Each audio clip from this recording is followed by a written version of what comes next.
Salam sejahtera Malaysia, denyut nadi suara rakyat bergema di channel ini. Terima kasih kerana terus bersama dalam channel ini untuk mendapatkan berita terbaru setiap hari. Sila tekan butang subscribe, like dan share. Malaysia kita punya, cintai Malaysiaku, kita jaga kita. Kita akan mulakan berita terbaru daripada channel ini. Tekan butang subscribe, like dan share.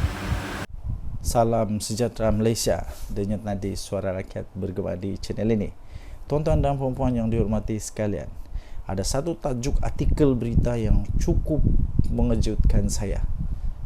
Anda tinggalkan komen apa pendapat anda dengan tajuk berita ini, yaitu PAS sedang diperalatkan bersatu. Betulkah bersatu sedang memperalatkan PAS? Betulkah bersatu sedang tunggang PAS?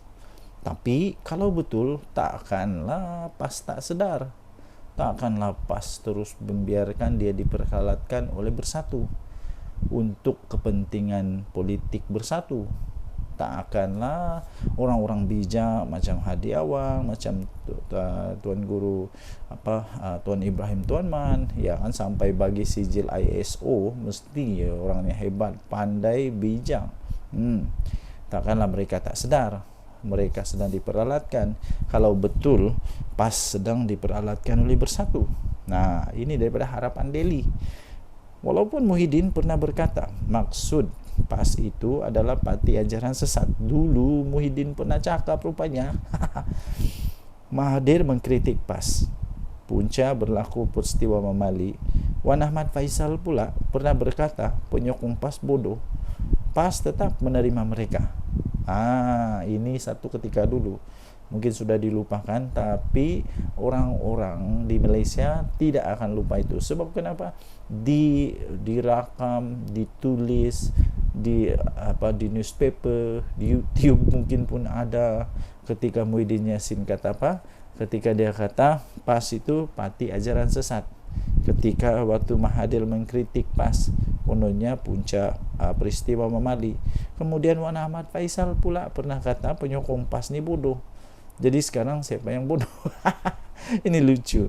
Sedangkan walaupun Datuk Seri Anwar Ibrahim tidak pernah menyesatkan PAS, DAP pun tidak pernah memperbodohkan penyokong PAS atau membodohkan penyokong PAS. Amanah pun tidak pernah pun untuk membinatangkan PAS.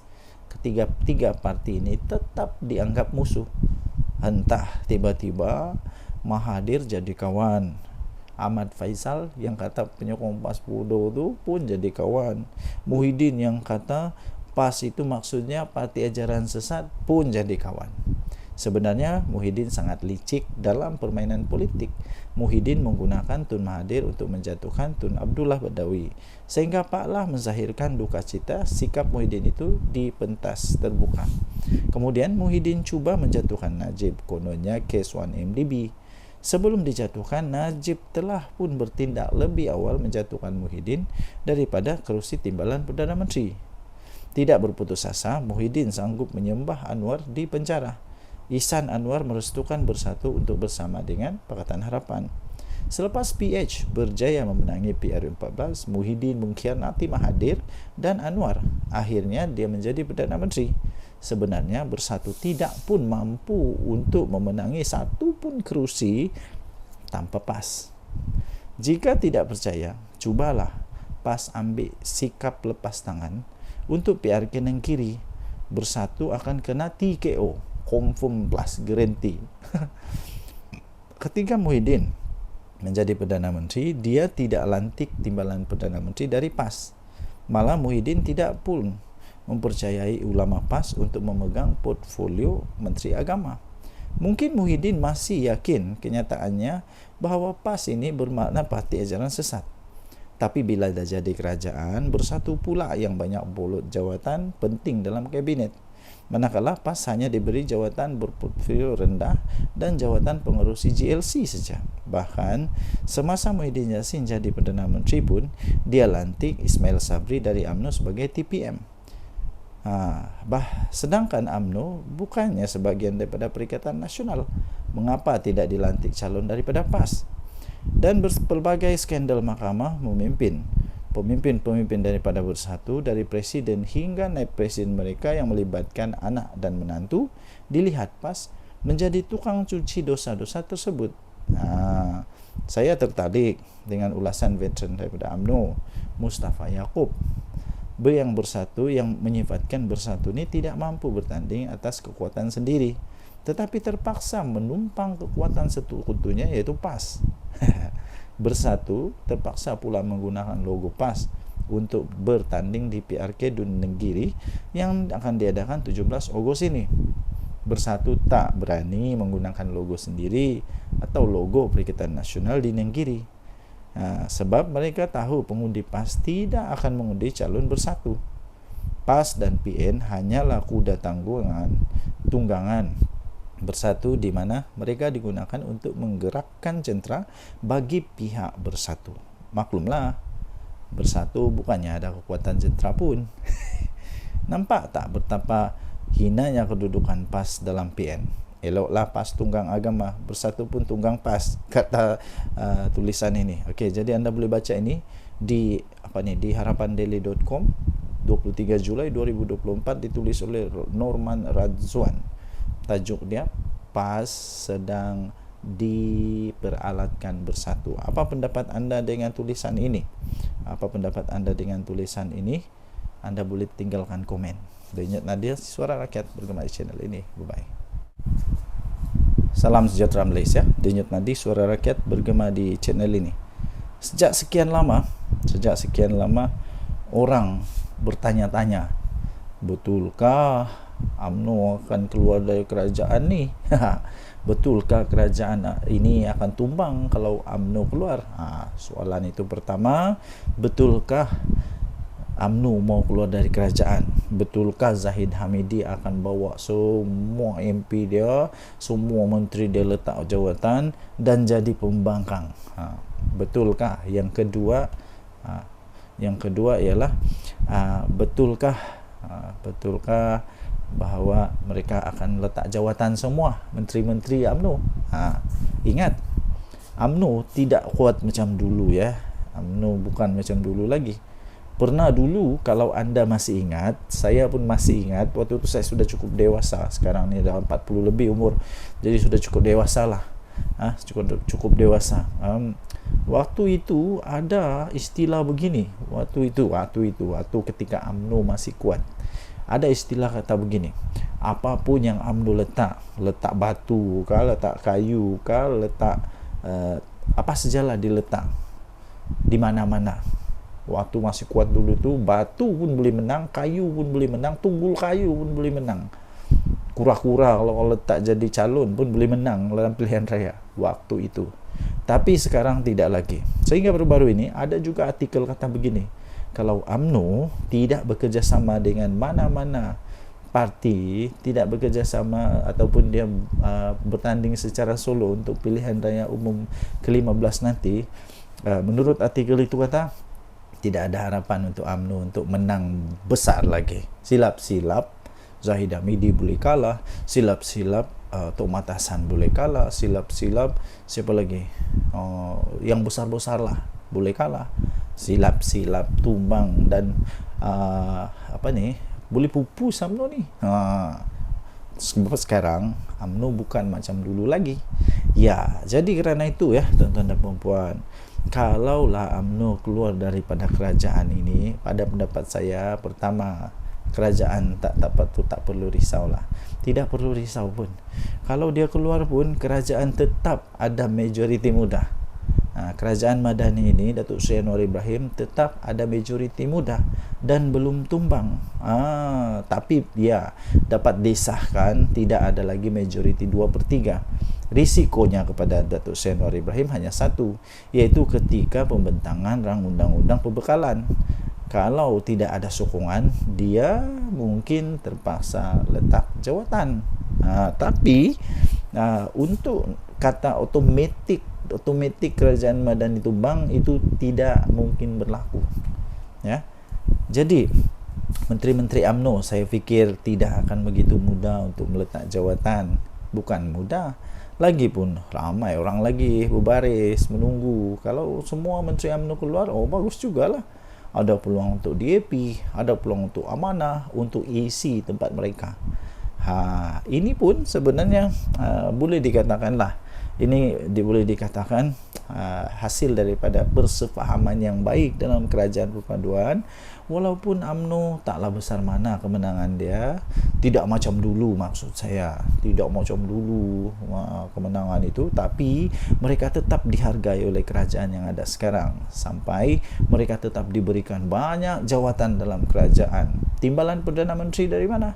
Timbalan Perdana Menteri daripada UMNO, yang sepatutnya boleh saja daripada DAP, tetapi kerana strategi politik menunjukkan bahawa mereka ini sepahaman, ada perpaduan, maka okeylah, bagilah dekat Datuk Seri Zahid Hamidi. Jadi maksud kata begini, UMNO kena sentiasa ingat bahawa mereka ada sekarang ini menjadi kuat semula, bolehlah dikatakan semakin mengorak langkah untuk menjadi kuat, kerana mereka ada satu gabungan persefahaman politik dengan Pakatan Harapan, ya. Jadi hanya satu peluang untuk UMNO dapat menang, ialah dengan bekerjasama dengan Kerajaan Perpaduan, dengan Pakatan Harapan. Kalau tidak, UMNO tak akan boleh kalahkan PAS. Itu for sure lah. UMNO susah untuk kalahkan PAS. Nah, kalau 1 lawan 1, UMNO lawan PAS, memang belum tentu UMNO boleh menang. Okay. Walaupun di tempat DAP, walaupun di tempat yang di tempat yang bukan PAS yang menguasa. Apa pendapat anda? Sila tinggalkan komen. Denyut Nadi Suara Rakyat bergema di channel ini. Bye-bye. Salam sejahtera Malaysia, Denyut Nadi Suara Rakyat bergema di channel ini. Okey, tuan-tuan dan puan yang dihormati sekalian, sepanjang beberapa hari ini, perkara yang amat hangat di seluruh berita ataupun semua penganalisis pengulas politik ialah tentang di mana adanya konon-konon lah, ura-ura lah, konon lah, cerita kabar angin lah, yang mengatakan MCA dan MIC keluar daripada Barisan Nasional. Tuan-tuan dan puan yang dihormati sekalian, itu hanya berita kabar angin.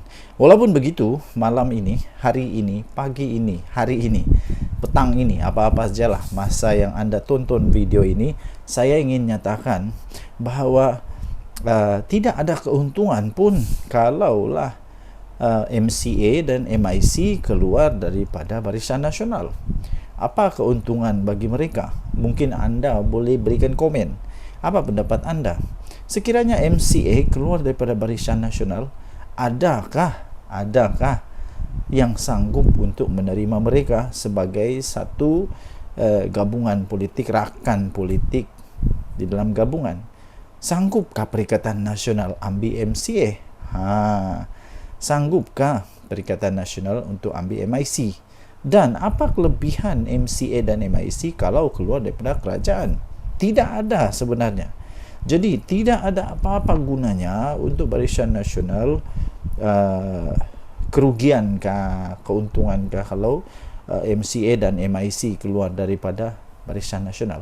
Kerugian tidak pada UMNO, tidak juga kepada kerajaan ini, kerana MIC dan MCA mereka hanya ada berapa kerusi dalam parlimen, tidak pun sampai 5 kerusi dalam parlimen, hanya berapa saja, MIC berapa kerusi dalam parlimen, tidak akan menggugat apa-apa, tidak akan menjadikan kerajaan yang sekarang ada ini tumbang, apalagi kalau tukar kerajaan, tidak mungkin akan berlaku.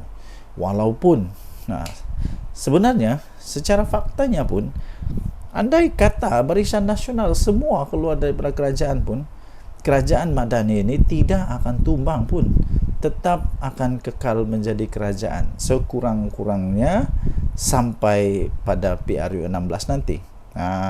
Tuan-tuan dan puan yang dihormati sekalian, jika begitu, apa sebenarnya sebab untuk Barisan Nasional kehilangan MCA dan MIC? Tidak ada apa-apa sebab pun. Lainlah Lainlah kalau kita cakap tentang UMNO, mungkin mereka kecewa tentang Najib Razak, mungkin mereka kecewa tentang banyak perkara-perkara yang mungkin saja. Tapi untuk MIC dan MCA tidak ada apa-apa isu pun yang mereka boleh timbulkan. Mereka malah perlu bersyukur, berterima kasih kepada kerajaan ini, kerana walaupun jumlah mereka yang sedikit macam tu pun, tapi tetap dianggap amat penting oleh kerajaan Madani ini. Jadi tuan-tuan dan puan yang dihormati sekalian, pada pendapat saya, ini pendapat saja ya. Semua orang ada pendapat masing-masing. Anda boleh bantah, Anda boleh bangkang pendapat yang saya utarakan ini, terpulang kepada Anda. Sekiranya MIC dan MCA nak keluar, kalau pendapat saya, UMNO tak payah nak tergeh-geh pun, untuk pujuk MCA atau MIC ni. Biar pergi kat mereka lah.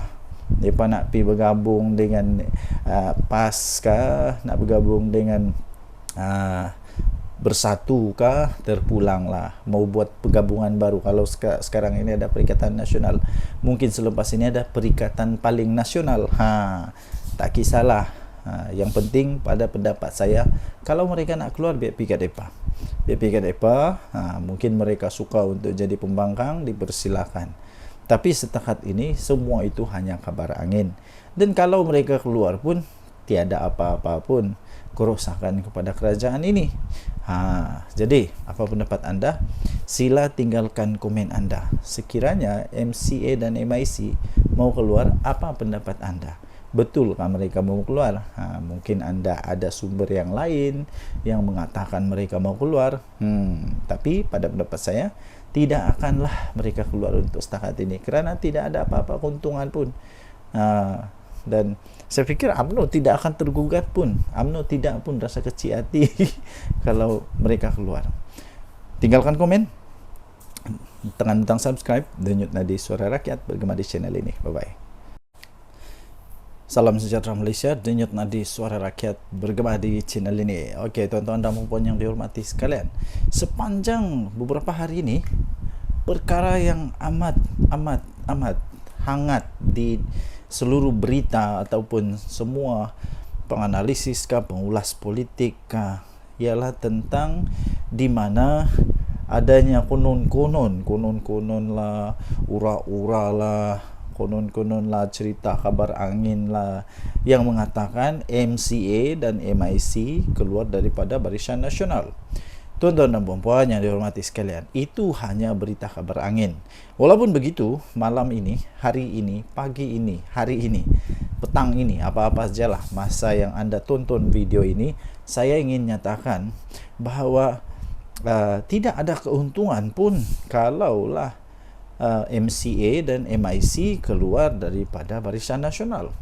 Apa keuntungan bagi mereka? Mungkin anda boleh berikan komen. Apa pendapat anda? Sekiranya MCA keluar daripada Barisan Nasional, adakah yang sanggup untuk menerima mereka sebagai satu gabungan politik, rakan politik di dalam gabungan? Sanggupkah Perikatan Nasional ambil MCA? Sanggupkah Perikatan Nasional untuk ambil MIC? Dan apa kelebihan MCA dan MIC kalau keluar daripada kerajaan? Tidak ada sebenarnya. Jadi tidak ada apa-apa gunanya untuk Barisan Nasional, kerugiankah, keuntungankah kalau MCA dan MIC keluar daripada Barisan Nasional? Kerugian tidak pada UMNO, tidak juga kepada kerajaan ini, kerana MIC dan MCA mereka hanya ada berapa kerusi dalam parlimen. Tidak pun sampai 5 kerusi dalam parlimen. Hanya berapa saja, MIC berapa kerusi dalam parlimen. Tidak akan menggugat apa-apa, tidak akan menjadikan kerajaan yang sekarang ada ini tumbang apalagi kalau tukar kerajaan, tidak mungkin akan berlaku. Walaupun sebenarnya secara faktanya pun, andai kata Barisan Nasional semua keluar daripada kerajaan pun, kerajaan Madani ini tidak akan tumbang pun, tetap akan kekal menjadi kerajaan sekurang-kurangnya sampai pada PRU 16 nanti. Tuan-tuan dan puan yang dihormati sekalian, jika begitu, apa sebenarnya sebab untuk Barisan Nasional kehilangan MCA dan MIC? Tidak ada apa-apa sebab pun. Lainlah kalau kita cakap tentang UMNO, mungkin mereka kecewa tentang Najib Razak, mungkin mereka kecewa tentang banyak perkara-perkara yang mungkin saja. Tapi untuk MIC dan MCA tidak ada apa-apa isu pun yang mereka boleh timbulkan. Mereka malah perlu bersyukur, berterima kasih kepada kerajaan ini, kerana walaupun jumlah mereka yang sedikit macam tu pun, tapi tetap dianggap amat penting oleh kerajaan Madani ini.